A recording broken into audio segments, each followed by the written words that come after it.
Do we glasses? Do we know glasses? Do we glasses? We know glasses today. I don't know what that accent was. Open up. You open up. Hi, welcome. Hi, hello. Thank you so much for coming here. My name is Maeve Moon. If you've come here from the Profit from Trauma Instagram or the Profit from Trauma blog, hi! Thank you for visiting.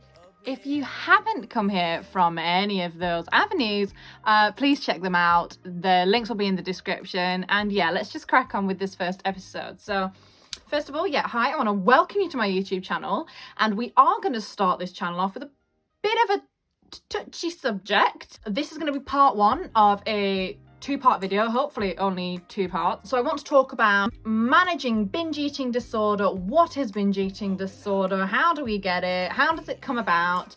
And then second of all, I want to talk about marijuana addiction and how these two conditions blend so well together in the worst way. They blend in the worst way. And that is just subjective experience. You might have binge eating disorder and marijuana cured you. Amazing. But when I was in the throes, really in the depths of my binge eating disorder and my marijuana addiction, I reached out to YouTube, I reached out to Google, I reached out to therapists, and I was like, help me. I can't manage this on my own. I don't know how to manage this. My GP at the time recommended me to a therapy service that said, oh, we can't help you because your eating disorder is too far gone. We'll just recommend you to an addiction service. And I kind of looked at that and went, hey, no, hold on. I've had an eating disorder for 13 years. I've had an addiction for 2 years, and the reason I've got an addiction is because it kind of eases the anxiety around the food. So I was just kind of stuck in this vicious cycle loop that you do end up in if you've got this kind of issue right now in your life, and if you're going through binge eating disorder and marijuana addiction, or one or the other. Listen, it sounds like an impossible situation to be in. I know it feels like a predicament. It feels like, fuck, I just can't get out of this. You reach out, you look on YouTube, you look on Google for advice, and you're just like, I don't know what to do anymore. I don't know what to do. I'm out of control. I can't stop going in the cupboards, and I just can't stop eating 10,000 calories all at once. But listen to me. Listen, please. I mean this with my heart. All of my heart. You can. Recovery is an option for you. So that was a bit intense. I didn't want to just jump in with the what is binge eating disorder, because if you've come here, you probably know.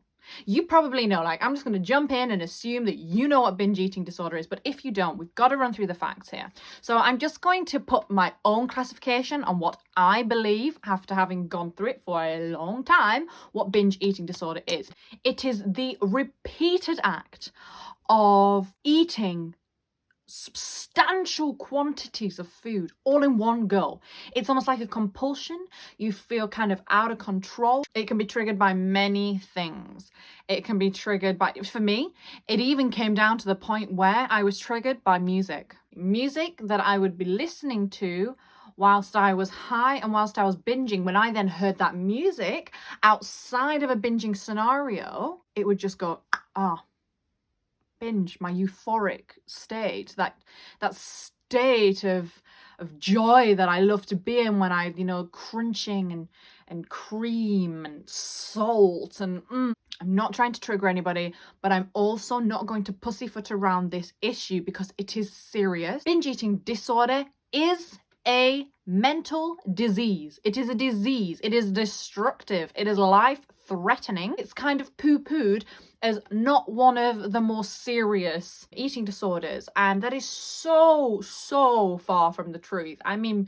It pretty much ruined my life this year. 2019 was the year of just stuffing my face, gaining a stone, being depressed, wanting to end my life. Woo! I was all over the place. I was unstoppable in my mania. I was doing crazy shit. I was going off to different countries, putting on a stone, losing a stone. I went straight back into the depths of bulimia. So binge eating disorder. And I didn't even know what binge eating disorder was. It can be any amount. It can be whatever amount you deem to be a large amount of food. And sometimes it doesn't even have to be a large amount of food. It can be the reason for eating. Binging doesn't have to be like 10,000 calories. You can feel an emotion inside you, eat 1,000 calories, but you can eat it in a binge way. So you might not be binging a huge amount of food, but the reason you're eating is not for nourishment. You're binging. You're eating that food as a way to kind of support something else. It's kind of you're laying down a foundation, or you're trying to cover up something else inside of you, usually some kind of emotion, trauma that you're not dealing with, and that's okay. It's okay. And if you come to me and you say, hey, I've got a binge eating disorder, I eat 300 calories all in one go, I would not look at you and go, you're not a binge eater. You're not a real binge eater. I'm a real binge eater. I eat 6,000 calories in one go. That's it, right? There's not a competition. If you're binging, you're binging. Okay. So binge eating disorder is the compulsion to eat large amounts of food.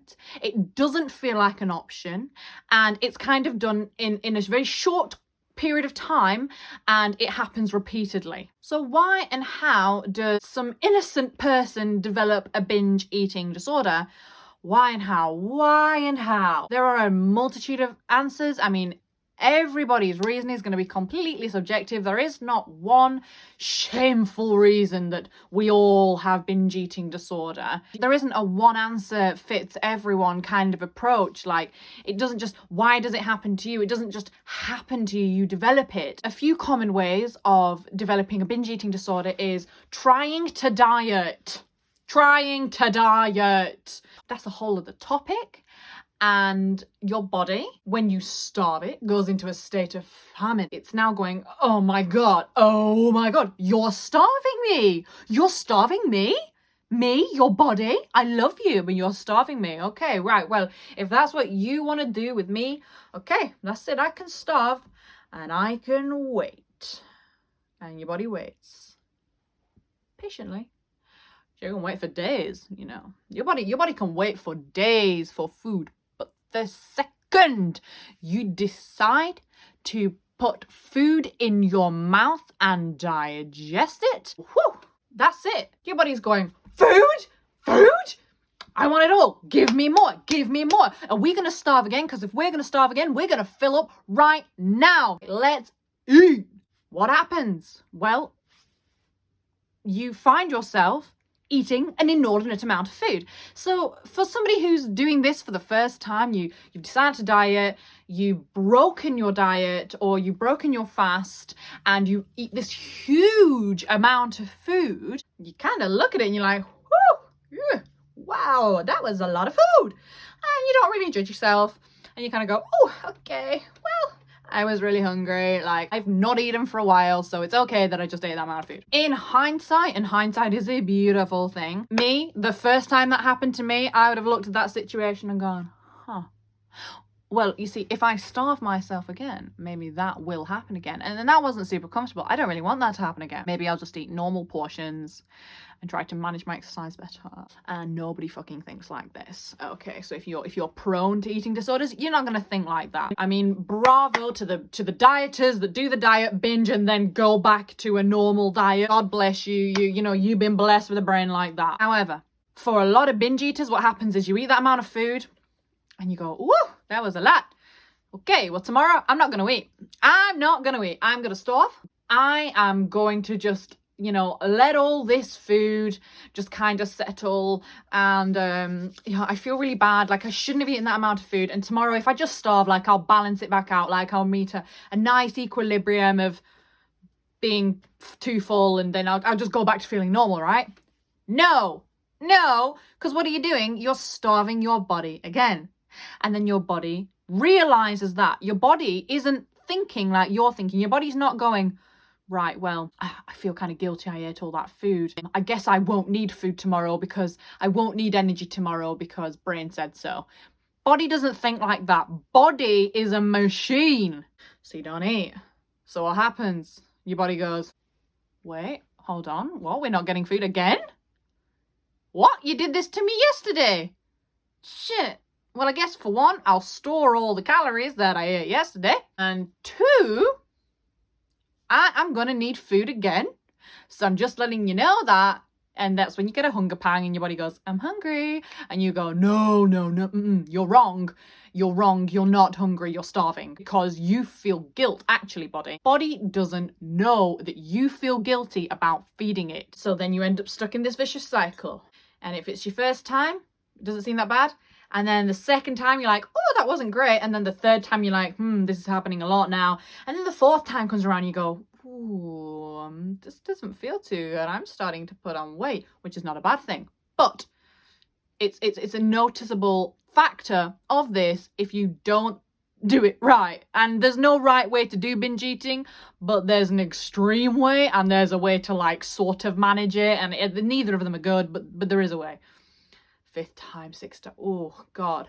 And the binges get more and more intense because the more you stretch your abdomen, the more food you can put inside there. That is one reason as to why people start binge eating. But why do you start dieting in the first place? That is what you really need to look at in this scenario, because if you can figure that out, you can prevent this whole cycle. So another reason that somebody might develop binge eating disorder is to numb some kind of internal pain, trauma, hurt. Maybe it's a way to avoid life. Maybe it's a way to feel extreme emotions. It's just a way to deal with life, really, in general. If you can numb yourself, then you don't have to deal with life for that period of time. And whilst you're eating, it's euphoric. You're in a state of euphoria. I mean, it feels real good. But then afterwards, the guilt and the shame that follows it kind of leads you back towards wanting to feel that good feeling again. Okay, so there's so many reasons as to why somebody develops a binge eating disorder. There's no one set reason and there's no one set way to deal with it. There are ways to manage it if you're in the throes of it. If you're recovered, there's always a chance that you'll go back. For me personally, I haven't binged in a while, but I still kind of treat a lot of my meals. I kind of look at them and I'm like, ooh, food. Oh, it's food time. I'm going to eat as much as I can in this meal. And now I've started to look at my meals and go, I don't need to. Because I'm not depriving myself of those foods all day long like I was, or for months at a time. When I do eat them, I don't feel the need to eat huge quantities of them because it might be the last time I eat them. There's a lot to work on around this, and I will do another video on that, but this is just kind of defining the issue and then a couple of tips and tricks. So as soon as that wave comes over you, you go, oh, there is a packet of Doritos downstairs. I really want those. Oh, they'd be really good with some sour cream or some salsa. Oh, but will I eat the whole thing? Yeah, but I want some crisps. I want some crisps. And it becomes like an obsession. You try to get on with things and then you're like, crisps. You're like, wait, no, I need to do some crisps. Crisps. Okay, question it. Why? I mean, obviously you want the crisps because they taste good, but why are you obsessing over the crisps at that specific moment? Can you just close your eyes, meditate on that thought and go, right, what inside me right now am I trying to disguise by eating a full bag of Doritos? Do you understand? If that feeling is, I feel anxious about turning in this paper tomorrow, I feel stressed about my relationship, I feel worried about money, then, okay, if those answers come up, just go, oh, right, okay, well, I'm actually not hungry. I'm feeling anxious about this. I'm feeling stressed about this. I'm having a problem with this. And Doritos is not going to fix that. Now, I'm not saying deprive yourself of the Doritos. If you can, one, just try and meditate on that for a few minutes, however best you feel you can deal with that. Maybe call a friend, maybe journal, maybe read a self-help book, maybe, go on YouTube and listen to some Abraham Hicks, like meditate on that feeling. And then if you still want the Doritos, go and eat them, okay? It's okay to eat the Doritos, but if you're eating them for the purpose of covering something up, one, you're not going to enjoy them. Two, it's not the right way to deal with things, though it might feel like the right way to, and it might feel like the only way to deal with things in that moment, but it's not. In that moment, you are also very, very welcome to please reach out to me. Please reach out to the Profit from Trauma Facebook page. I'm active on Messenger. If I'm not, I'm active on the chat site, on my website. You can reach out to me on Instagram, and I'm happy to kind of talk you through whatever's going on in there, right? We can talk it out. If you can't deal with it in that moment, it's okay. Go and eat the Doritos. There are going to be many, many, many, many, many chances for you to recover. You don't have to recover right now. You don't have to recover tomorrow.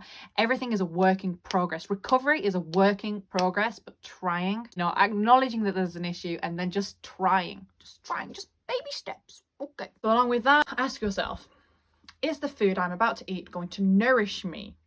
And I don't just mean biologically. Is it going to nourish you? Is it going to nourish your brain? Is it going to nourish your path? Is it going to nourish future you? What would future you want you to do in this moment to nourish her or nourish him or nourish your chosen pronoun? How would future you want current you to act in that moment? You can even talk to yourself, separate the issue, almost kind of detach yourself. You feel like you are binge eating disorder. You're not. There is binge eating disorder. There is you divine being, and there is future you. So kind of just separate these three and go, right, I want to do this, but what does this person want me to do? Because both of you are going to be affected by this right now, and it's kind of up to you how you deal with that. And the last kind of tip I want to bring in here is the river of misery. I don't remember where I heard about the river of misery, but it is a beautiful analogy. So this is how the river of misery works. So you've got two banks, river banks. Separating the river banks is a river, the river of misery, which sounds terrible, but it's actually a really brilliant place to be. Imagine on one bank, you've got you right now.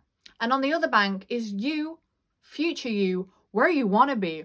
How do you want to be living? How do you want to be feeling? Do you still want to be binging in 2 years' time, in 4 years' time, in 2 months' time? This is everything that you want to do with your life. Now, some of these things might cross over, but this is more of an improvement version of you. Hopefully binge free. Okay, so you right now, this is your comfort zone. This is your happy place. This is your happy bank. In the happy bank, you have binge eating. You might have a few other addictions. In your zone of comfort, anxiety might be in there. Obsession, not doing things that you want to be doing. Because you've really, really practiced this version of yourself, this person is going to be so easy to live in. And then you have the river of misery. And then you have you. What does future you want to be doing? Binge free, I presume. Living a healthier lifestyle. And I don't mean physically, I mean a mentally healthier lifestyle where you feel more in control of your urges and you don't feel this compulsion to numb your feelings with substantial quantities of food, and whatever else is on that bank for you is on there. And you write this down on a piece of paper. Block, just draw a little river in a piece of paper. Put all the things that you're doing right now and all the things that you'd like to be doing, ideally, if you could, if you felt like it was possible. The river of misery is a hard river to cross. I mean, really, really tough. And once you've accepted that there's a problem, you have successfully dipped your toes into the river of misery, and you feel it and you go, oh, it's cold, it's unpleasant. Yeah. Okay, I'm not too happy about this, but it's better that your toes be in than your feet be dry. Believe me. But the goal is to cross the river, right? There is no time frame on this, but it's the willingness to get into the river of misery that is going to get you to the other side. Now, what might happen is you get in the river of misery, you get to the middle, you're chugging along, you haven't binged in a week, and you're like, woo, okay, I'm going. And then you binge, and you're like, oh my God, I'm right back where I started. But you're not. You are not. Binging after a long period of not binging does not undo all of the work that you put in to get to that point. It doesn't. Believe me, we all slip up. It's okay. It's natural. It's normal. It's human. If you didn't slip up, I'd be worried. And actually, during that period of time, you'll have learned a lot about yourself. You'll have gained a lot of experience, and that's going to keep you in that bit of the river. It is then the choice as to whether you carry on trying. Don't judge yourself. Do not judge yourself. Try not to. Imagine it was your best friend who was in that river, and how would you speak to them if they'd have relapsed? You wouldn't judge them. Talk to yourself like you would talk to the child version of you, like you would talk to your best friend, okay? With compassion, with grace, with humility and understanding, and a non-judgmental tone, if possible. Pushing forward is going to edge you even closer to the bank that you want to be on. If you stop here and you just stop trying, yes, you will go back to this bank. It does not mean that the river dries up and you never get to try again. You keep on trying until you get there. That is the point. So that is the River of Misery. I might do a whole video on it and do a diagram and kind of draw it out for you so you get a better understanding of it. But yes, that concludes part 1 of the binge eating disorder and marijuana support video. In part 2, I am going to talk about trying to manage an addiction to weed whilst trying to manage a binge eating disorder, because these two things are not combined enough. They're not combined enough in therapy, and they're not talked about enough on the internet. So I want to talk about that. So yeah, I hope you found some value in this video. Please reach out to me. Please reach out to the Facebook community. Please reach out to me on Instagram. Please reach out to anybody, friend, family. If you feel like you need some help, then you probably do. And there is no shame in asking for help. There's a lot of shame attached to binge eating disorder. There's a lot of misplaced guilt, and it's not the food's fault. It's not your fault. You didn't choose to have this. It's all right. I understand. And it's also really hard to reach out, but just know that there is support available for you.